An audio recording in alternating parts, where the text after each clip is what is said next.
आज इलस्ट्रेशन 6 करेंगे हम लोग। ठीक है। सबसे पहला स्टेप क्या करना है बताओ। सबसे पहला स्टेप मार्किंग करनी है। ये मार्किंग अगर तुम्हारी आ गई तो 50% तो क्वेश्चन ऐसे ही सॉल्व हो गया तुम्हारा, है ना, मोर देन 50%। चलो अब तुम लोग बताओ मुझे कौन सा आइटम कहाँ जाएगा। बताओ। Land at cost, PP, calls in arrears, share capital में से माइनस कर देंगे, cash in hand, cash and cash equivalent. ठीक है। Plant and machinery at cost, PP. Trade receivable, तो इसका हम लोग ने अलग से एक ट्रेड रिसीवेबल बनाया हुआ है। इन्वेंट्रीज, ये इन्वेंट्रीज वाले कॉलम में चला जाएगा। ठीक है। फिर इक्विटी शेयर कैपिटल, तो ये शेयर कैपिटल के है। ठीक है। 10% डिबेंचर्स, तो ये long term borings. General reserve, reserves and surplus के कैटेगरी में जाएगा। ठीक है।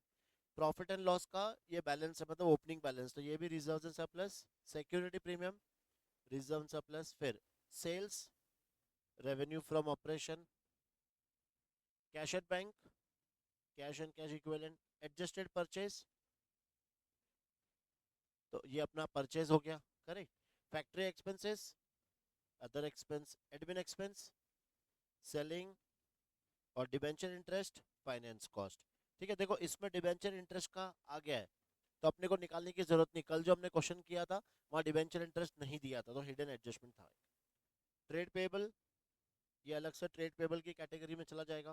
प्रोविजन फॉर डेप्रिसिएशन, पीपीई में से क्या करना है, माइनस करना है। सस्पेंस अकाउंट, इसका कुछ ना कुछ क्या होगा, एडजस्टमेंट होगा। ठीक है। चलो एक एक देखते हैं अभी। The authorized share capital of the company is 80,000 shares of 10 each.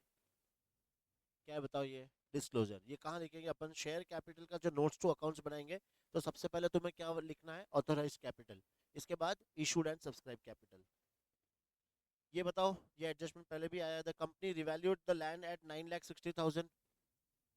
हाँ, ऊपर देखो लैंड की वैल्यू कितनी है, 8 लाख। ऐसे सेम किया है ना। 8 लाख पहले वैल्यू थी, अभी कितनी हो गई है, 960। तो तुम्हारा 1,60,000 क्या आएगा, 1,60,000 रीवैल्यूएशन रिजर्व आ जाएगा। ठीक है। एक तो लैंड में प्लस करेंगे और रिजर्व एंड सरप्लस में लिखेंगे। फिर equity share capital includes shares of 50,000 issued for consideration other than cash. ये नोट आ जाएगा कहाँ पे, जहां पे हम लोग शेयर कैपिटल लिखेंगे उसके ब्रैकेट में लिखना कंपलसरी है। इसका मतलब क्या बताओ। हाँ, मतलब 50,000 के शेयर्स हम लोग ने इशू करे for consideration other than cash. हो सकता है एसेट खरीदा हो, करेक्ट, कुछ भी हो सकता है। नाउ देखो सस्पेंस अकाउंट, ये भी हम लोग ने पहले सेम कर चुके हैं। Suspense account of 10,000 represent cash received from the sale of some machine on 1/4. The cost of the machine was 24,000 and the accumulated was 20,000. मतलब देखो कॉस्ट है 24, इस पे हम लोग ने डेप्रिसिएशन चार्ज किया है 20,000। इसका मतलब क्या है बताओ। इसका मतलब बुक वैल्यू इसकी 4,000 है और बेचा हम लोग ने इसको 10,000 में, तो 6,000 का प्रॉफिट आ गया।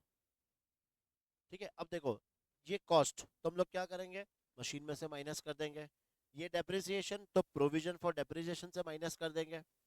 और ये 6,000 ये मेरा प्रॉफिट कहाँ जाएगा, प्रॉफिट अदर इनकम में चला जाएगा। ऐसे तो इस ट्रांजेक्शन को इस तरह से रिप्रेजेंट करना है। ठीक है। नेक्स्ट।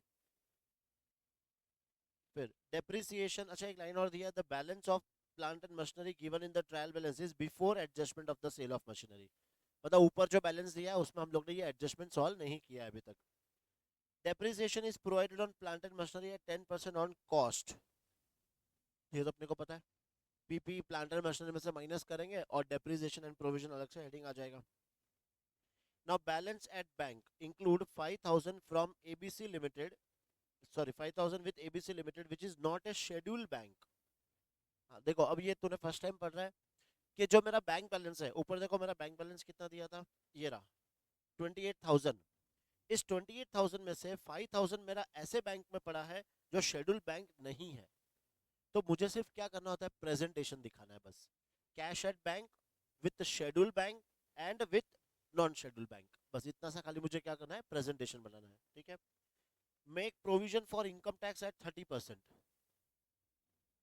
हाँ, नेट प्रॉफिट बिफोर टैक्स उसमें से 30% माइनस करेंगे और वो प्रोविजन फॉर टैक्स कहाँ जाएगा, तो शॉर्ट टर्म प्रोविजन में। दो इफेक्ट जाएगा ना प्रोविजन फॉर टैक्स का। Trade receivable of 50,000 are due for more than 6 month. ये भी अगेन एक सिर्फ क्या आएगा, डिस्क्लोजर आएगा कि जो भी तुम्हारा ट्रेड रिसीवेबल है उसमें से 50,000 के डेटर्स 6 महीने से भी ज्यादा पुराने हैं और बाकी के अदर डेटर्स आ जाएगा। Correct. You are required to prepare the balance sheet and profit and loss account with notes to accounts. Ignore previous year figures and taxation, मतलब प्रीवियस ईयर फिगर्स हमें इग्नोर करना है, टैक्सेशन तो लेना है ना, क्वेश्चन में बोला है, ये शायद वो कॉपी पेस्ट नहीं करते लोग तो वो कॉपी पेस्ट हो गया। टैक्सेशन तो बोला है ना हमें करने के लिए, तो हम लोग करेंगे टैक्सेशन। ठीक है, चलो सबसे पहले वही अपना काम क्या, फॉर्मेट।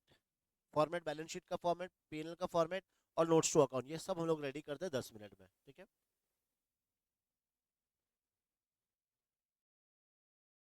पूरा फॉर्मेट रेडी करेंगे।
लाइबिलिटीज में क्या आया था, सिर्फ एक trade payables, short term provisions में।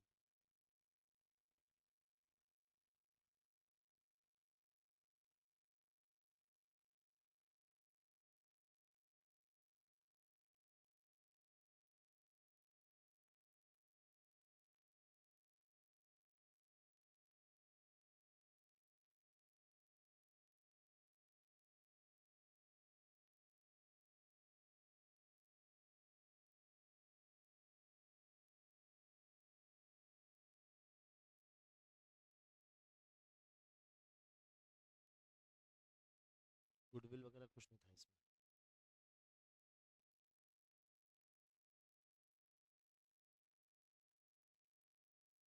पीपी के अलावा, पीपी था खाली, इंटेंजिबल एसेट्स गुडविल वगैरह कुछ नहीं था। और हाँ वो तो इसमें आ जाएगा अलग से, तो इसमें बी पार्ट कुछ भी नहीं है। सेकंड, करंट एसेट्स,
भी कुछ नहीं था ना इसमें, एम्प्लॉय बेनिफिट कॉस्ट भी नहीं आएगा, फाइनेंस कॉस्ट,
नंबरिंग कर देना, share capital first, reserves and surplus second, long term borings debentures दिखा देंगे, trade payable direct, short term provisions लिखना पड़ेगा, प्रोविजन फॉर टैक्स, फिर fifth PP, sixth trade receivable, inventories direct लिख लेंगे, कैश एंड कैश इक्विवेलेंट में presentation है वो cash, schedule bank, non schedule, तो सेवन, फिर रेवेन्यू फ्रॉम ऑपरेशन कुछ था उसमें, शायद एक ही चीज़ थी ना, सेल्स, तो डायरेक्ट लिख सकते हैं हम लोग, अदर इनकम दिखा देंगे, प्रॉफिट ऑन सेल दिखाना पड़ेगा, फिर परचेज, परचेज भी डायरेक्ट लिख लेंगे, फाइनेंस कॉस्ट, फाइनेंस कॉस्ट लिख लेते हैं नाइन, डेप्रिसिएशन टेन, और फिर ये 11, तो टोटल 11 शेड्यूल्स हम लोग बनाएंगे।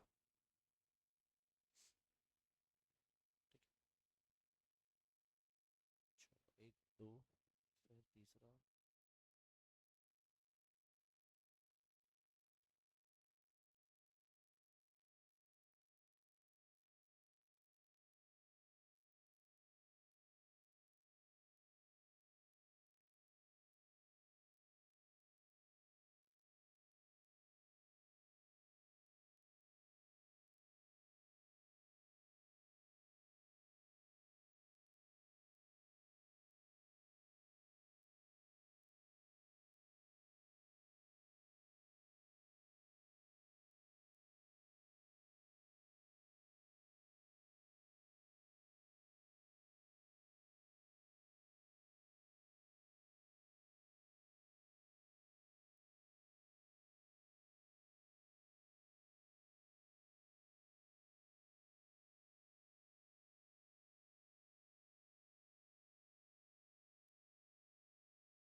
बन गए सारे?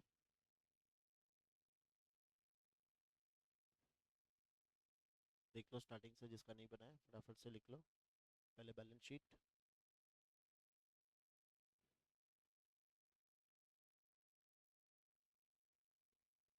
चलो पोस्टिंग स्टार्ट करेंगे। सबसे पहले जो ट्रायल बैलेंस दिया है उसका डेटा हम लिखते जाएंगे।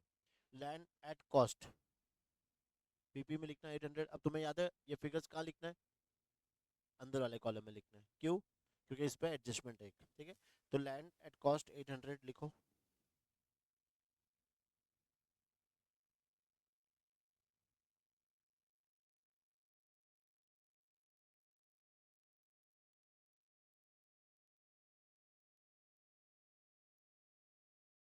एक लाइन छोड़ देंगे। फिर इसके बाद है कॉल्सिन एरियर्स, ये क्या करेंगे? शेयर कैपिटल में से माइनस करेंगे, ये बाद में लिखते हैं। Cash in hand, cash and cash equivalent लिख लो 2। Cash in hand,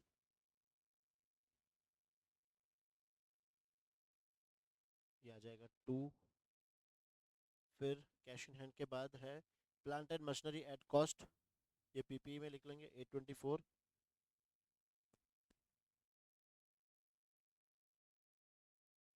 plant and machinery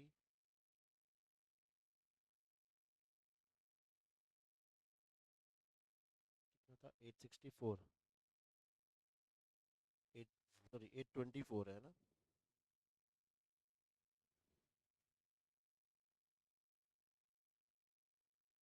824।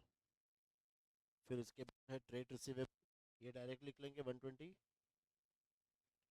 Trade receivable नहीं, अपने को यहाँ पे बाइफिकेशन करना था इसका, है ना, तो नीचे लिखना पड़ेगा ट्रेड रिसीवेबल का अमाउंट है 120।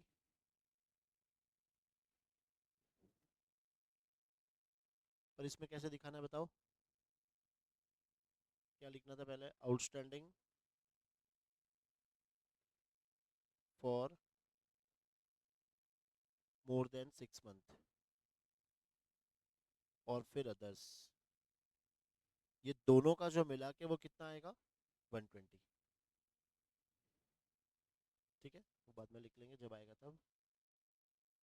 फिर इसके बाद है इन्वेंट्रीज, ये डायरेक्ट बैलेंस शीट में 96। इन्वेंट्रीज को सीधा बैलेंस शीट में लिख लो 96।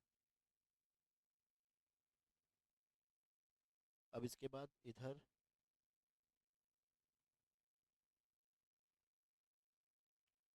कैश एट बैंक 28, तो कैश एंड कैश इक्विवेलेंट में चले जाओ। कैश एट बैंक, ना अपने को पता है ये कैसे लिखना है, विथ शेड्यूल्ड बैंक और with non scheduled bank.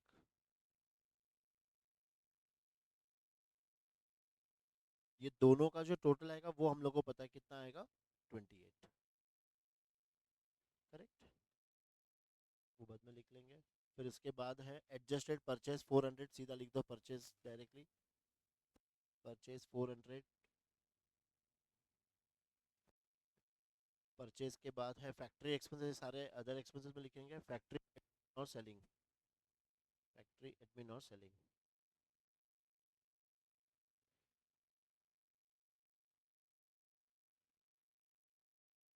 Factory expenses, administration expenses,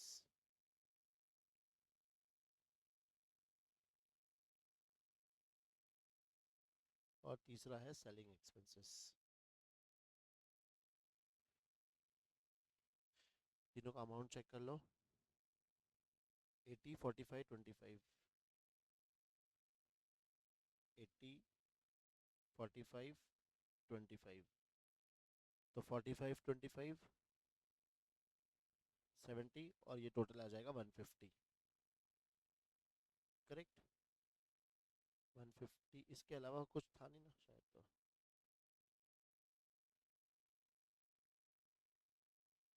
चलो फिर डिबेंचर इंटरेस्ट, ये फाइनेंस कॉस्ट में, तो डिबेंचर इंटरेस्ट 30 लिख लो। शेड्यूल नंबर 9,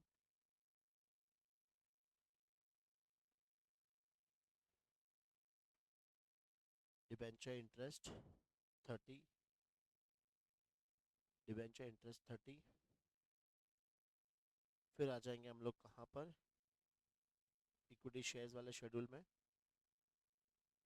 तो इक्विटी शेयर में सबसे पहले लिख लो ये ऑथोराइज्ड कैपिटल है ना, authorized capital 80,000 shares of 10 each.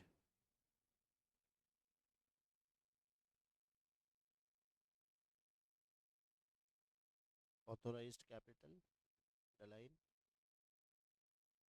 80,000 equity shares of ₹10 each. Amount आएगा 8 लाख। करेक्ट, लिखेंगे कितना, 800, क्योंकि सारे फिगर्स हम लोग लिख रहे हैं in thousands.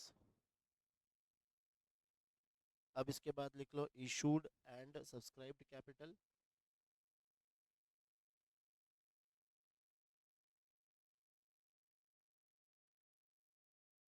Issued and subscribe capital के अंदर क्या लिखना है, वो ऊपर जो था,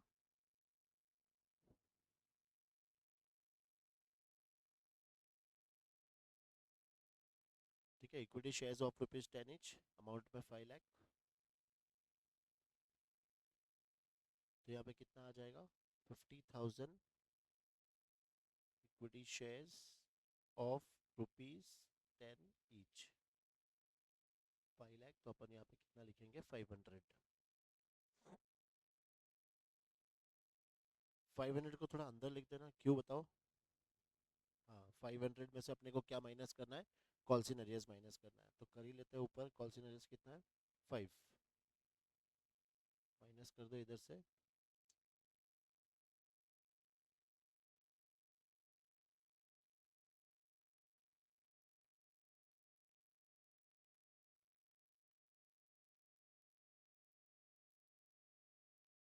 कॉल्सिन एरियर्स 5, आउटर कॉलम में आ जाएगा 495।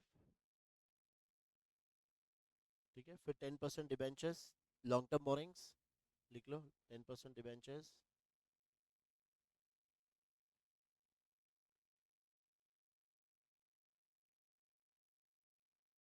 Ten percent debentures 300। नेक्स्ट है general reserve 150, reserve and surplus के अंदर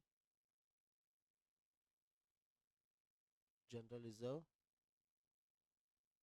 कितना था, 150,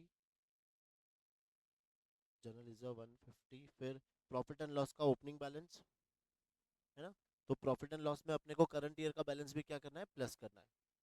तो ये लिख लो पहले, सिक्योरिटी प्रीमियम 40,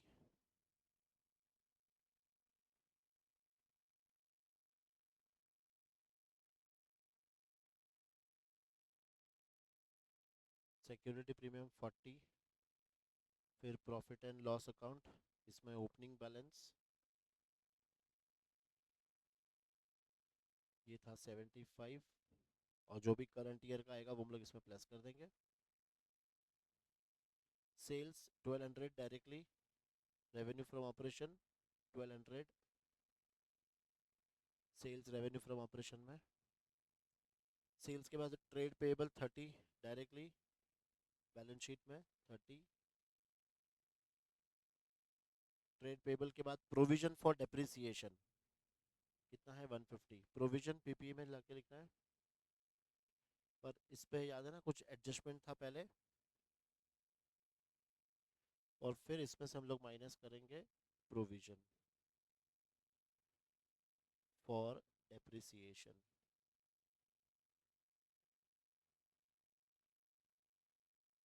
ये भी लिख लेंगे 150।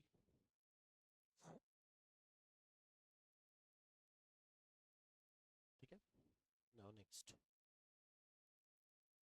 सस्पेंस, ये तो अपना एडजस्टमेंट था, चलो एक एक सॉल्व करेंगे अब। Authorize share capital of the company 10 is, ये अपने रिकॉर्ड कर लिया। फिर the company revalued the land at 960, तो रिवैल्यूशन रिजर्व, तो चले जाओ, लैंड का लिखा अपन ने पीपी प्लस रीवैल्यूड, कितना रिवैल्यू किया है 160, तो इसका आउटर कॉलम में आ जाएगा 960। और रिवैल्यूशन रिजर्व हम कहाँ लिखेंगे, रिजर्व एंड सरप्लस में,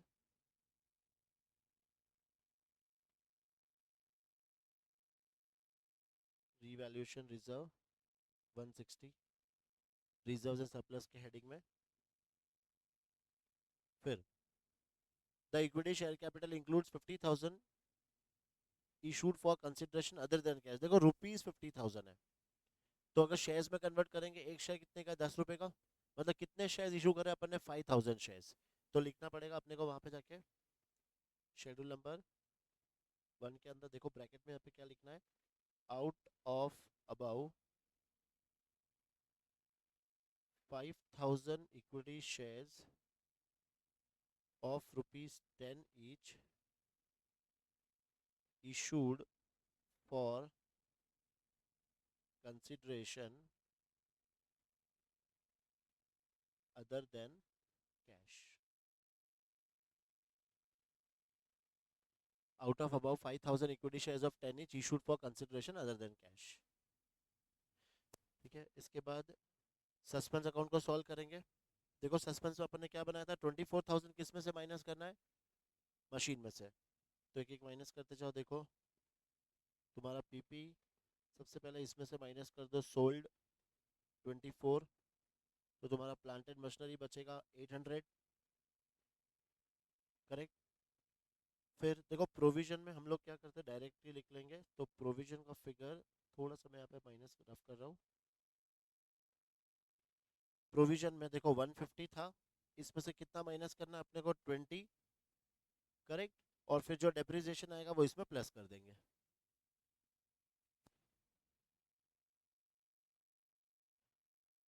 और प्रॉफिट कितना हुआ था, 6,000, तो ये लिख लो अदर इनकम में, profit on sale of machinery. Profit on sale of machinery amount लिख देना 6,000 मतलब 6। Next, depreciation is to be provided on plant and machinery at 10% on cost। तो depreciation, अब मेरा कॉस्ट कितना बचा है, देखो पीपी में मशीन का कॉस्ट कितना है 800, तो इसका 10% कितना आएगा 80, 10% था ना, 10% ऑन कॉस्ट, तो इसका 80। अगर मान लो यहाँ पे ये बोला होता कि WDV पे निकालना है, तो क्या करते हैं, WDV कैसा आता, 800 में से 150 भी माइनस करते हैं, 20 भी माइनस करते हैं, करेक्ट। अगर WDV बोलते हैं तो हम लोग उसका WDV वैल्यू निकालते हैं, ठीक है। फिर 80, ये करो कितना आ रहा है, 210, तो इसमें से हम लोग 210 माइनस कर देंगे, तो ये बचेगा 590, ठीक है। और डेप्रिसिएशन 80, इसका second effect, depreciation on plant and machinery में लिख दो,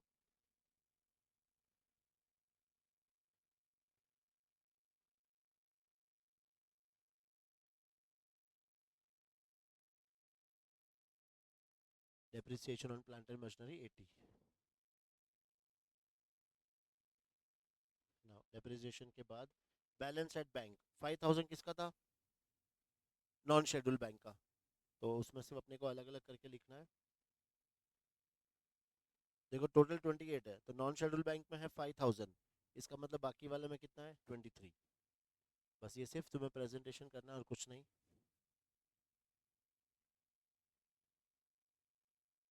फिर प्रोविजन फॉर टैक्स ये निकाल लेंगे, और उसके पहले डेटर्स का कर दो।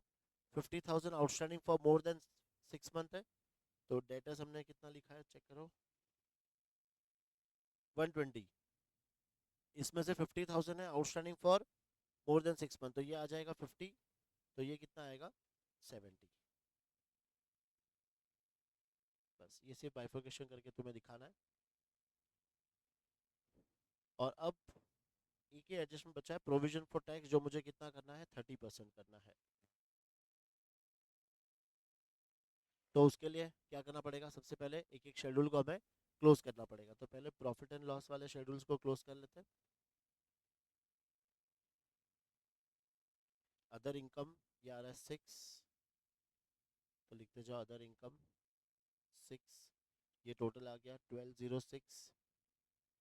फाइनेंस कॉस्ट कितना था, फाइनेंस कॉस्ट था 30, डेप्रिसिएशन था 80, ये टोटल 660 और प्रॉफिट बिफोर टैक्स 546 और इसका 30% 164 382।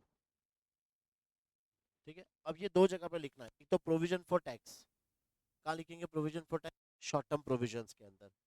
तो 164 लिख दो short term provisions, provision for taxation 164, provision for taxation 164 और ये 382 ये लिख देंगे रिजर्व सरप्लस में करंट ईयर प्रॉफिट।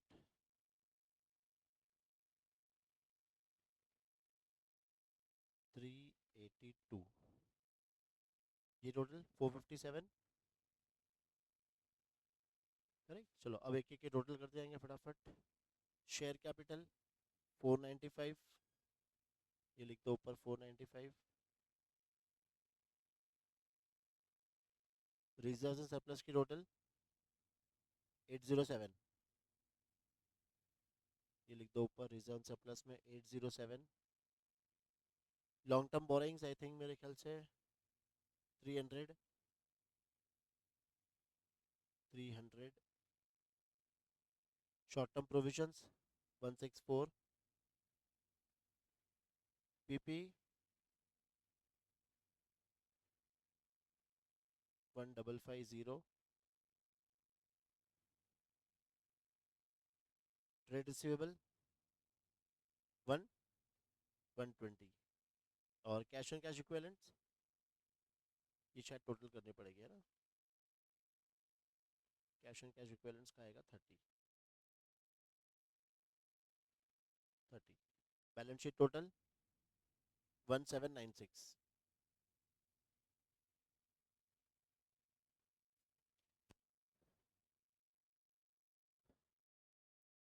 प्रॉपर तरीके से करोगे तो एक ही बार में टैली हो जाएगा। मेन इंपॉर्टेंट क्या भूलना है कि जो एडजस्टमेंट आएगा उसी समय उसका दो दो इफेक्ट देना है, अदरवाइज मिस हो सकता है। आया समझ में?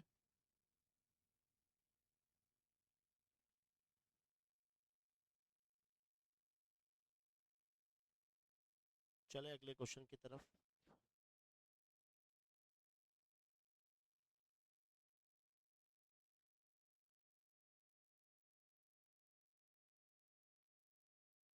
चलो एक क्वेश्चन फिर से दे रहा हूँ होमवर्क के लिए, पर हम लोग पहले क्या करेंगे, इसे डिस्कस करेंगे। करेक्ट, चलो देखो। 7th on 31st March boss and Sain provides you to the following ledger balances after preparing its profit and loss account for the year ended 31st March 2011।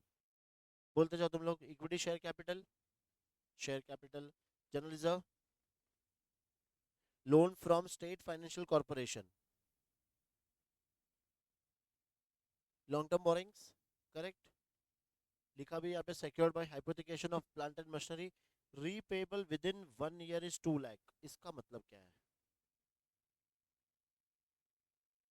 हाँ, नहीं, नोट्स टू अकाउंट्स नहीं, ये 10-50 में से 10-50 में से 2 लाख मुझे एक साल के अंदर अंदर पे करना है। हाँ, समझ में आया? देखो, लॉन्ग टर्म बोरिंग्स का मतलब क्या होता है? जो मुझे मोर देन 1 ईयर पेबल है। तो ये अब इसका मुझे वेरिफिकेशन कैसे करना पड़ेगा? जो मेरा 2 लाख का अमाउंट है वो किस में जाएगा? शॉर्ट टर्म बोरिंग्स में जाएगा। और बाकी का जो 8,50,000 बचेगा वो कहाँ जाएगा? लॉन्ग टर्म बोरिंग्स में जाएगा। ठीक है, next. Loans unsecured long term दे रखा है तो long term borrowings. Sundry creditors for goods and expenses payable within 6 month, ये ट्रेड पेबल्स के हेड में चला जाएगा। प्रॉफिट एंड लॉस, ये opening balance, reserves and surplus. Provision for tax किसमें? हाँ, अभी किया बेटा। Provision for tax short term provision, provision for tax short term provision. फिर calls in arrears share capital में से माइनस कर देंगे। Land, building, plant and machinery, ये भी PP. Furniture fixtures PP. Inventories,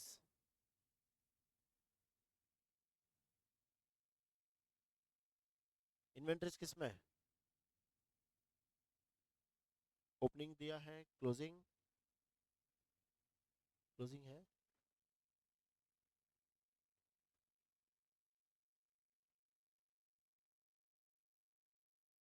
फिर ये क्लोजिंग कहाँ जाएगा, इन्वेंट्री, फिर इन्वेंट्री के हेड में चला जाएगा, correct. Trade receivable, trade receivable, advances short term, तो याद है एसेट साइड में एक हेडिंग है short term loans and advances, तो ये short term loans and advances में चला जाएगा। Cash in hand, balance with bank, cash and cash equivalent, preliminary expenses, other expenses, patents and trademark, intangible assets में चला जाएगा, ठीक है। Now the following additional information is also provided in respect of the above balances. 4,20,000 fully paid equity shares were allotted as consideration for land and building. हाँ, show करना पड़ेगा अपने, disclosure देना पड़ेगा क्या क्या, out of about this many shares have been issued for consideration other than cash, ठीक है। Second, cost of building, cost of plant and machinery और cost of furniture and fixtures, ये सबका कॉस्ट है। तो जो ऊपर जो वैल्यू दिया है वो क्या है, वो WDV है, इसका मतलब दोनों का डिफरेंस क्या होगा, डेप्रिसिएशन। समझ में, ये रिवैल्यू नहीं हो रहा, देखो ध्यान से पढ़ना, यहाँ कुछ बोला है क्या रिवैल्यू के लिए, तो अगर इसको रिवैल्यू लेके चले गए तो पूरा गलत हो जाएगा। ये उन सबका क्या दिया है मुझे, कॉस्ट दिया है, ठीक है। तो देखो जैसे बिल्डिंग 28 लाख, ऊपर बिल्डिंग कितने की थी, तो जो डिफरेंस है वो क्या आएगा, डेप्रिसिएशन। क्या करना है, खाली प्रेजेंट करना है बस, समझे। तो लैंड जब तुम पीपीए में लिखोगे तो लैंड 20,50,000 नहीं लिखना, क्या लिखोगे, लैंड, लैंड लिखोगे तुम 28 लाख, इसमें से माइनस करके क्या दिखाओगे, depreciation. Clear. Trade receivable are 3,80,000 are due for more than 6 month, disclosure. Trade receivable में outstanding for more than 6 month, और फिर अदर डेटर्स। फिर the amount of balance with bank include 18,000 with the bank which is not a schedule bank, याद आ रहा है, अभी अपन ने प्रेजेंटेशन किया था, ठीक है। And deposits of 5 lakh are for a period of 9 month, ये सब अपने को बैंक बैलेंस के अंदर क्या करना है, डिस्क्लोजर देना है कि बैंक बैलेंस मेरा टोटल तो इतना है, वो टोटल कैसे रिप्रेजेंट कर रहा है कि मेरा डिपॉजिट्स है 5 लाख का, मेरा नॉन शेड्यूल बैंक में है 18,000 का, और बाकी का मेरा शेड्यूल बैंक के अंदर है। तो ये सिर्फ तुम्हें क्या करना है, डिस्क्लोजर देना है इसका। Unsecured loan includes 2 lakh from A bank and 1 lakh from A related parties, क्या करोगे, क्या कोई ये कोई एडजस्टमेंट है क्या, बताओ। ये सिर्फ क्या है, अनसेक्योर्ड लोन जहां पर भी तुम लिख रहे हो उसके अंदर किससे किससे लिया है वो तुम्हें दिया है, तो अनसेक्योर्ड लोन के अंदर क्या लिखोगे, लोन फ्रॉम बैंक और loan from related parties. entire amount of preliminary expenses are to be written off by adjusting opening balance of general reserve, ये क्या बोला है। हाँ मतलब ये जो अपन ने प्रिलिमिनरी एक्सपेंसेस लिखा था ना, अदर एक्सपेंसेस, ये वो नहीं आएगा, क्या आएगा बताओ, आएगा ये प्रिलिमिनरी एक्सपेंसेस हम लोग किस में से माइनस कर देंगे, जनरल रिजर्व में से पूरा का पूरा राइट ऑफ कर देंगे, तो मेरे प्रॉफिट एंड लॉस में नहीं जाएगा। मैं राइट ऑफ कहाँ से कर रहा हूँ, मैं जनरल रिजर्व से कर रहा हूँ, तो सिर्फ इसमें नोट्स टू अकाउंट्स में जनरल रिजर्व में से क्या करना है, माइनस करना है, बस दैट्स इट। अब तुम्हें क्या प्रिपेयर करना है, देखो, only you have to prepare the balance sheet और notes to accounts, profit and loss नहीं बनाना है तुम्हें, सिर्फ तुम्हें बनाना है बैलेंस शीट। कर लोगे ये होमवर्क, एक होमवर्क दे रहा हूँ ये वाला, है ना, इनफ है, ठीक है। तो अब मंडे को, अब कितने क्वेश्चंस बचे हैं, 8, 9, 10, 8, 9, 10, 3 क्वेश्चन बचे हैं, और एक मुझे इसमें सिखाना है कि जो कंपनी डिविडेंड डिक्लेयर करती है उसके लिए क्या क्या रूल्स एंड रेगुलेशंस है, वो आ सकता है छोटा क्वेश्चन, 5 मार्क्स के लिए आ सकता है। तो अभी सिर्फ 2 ही टॉपिक बचे हैं इसमें, तो जहाँ तक यहाँ तक कंप्लीट कर लेना जितने भी मैंने होमवर्क दिया है, 8, 9, 10 2 दिन में खत्म करेंगे, और फिर नया चैप्टर, ठीक है।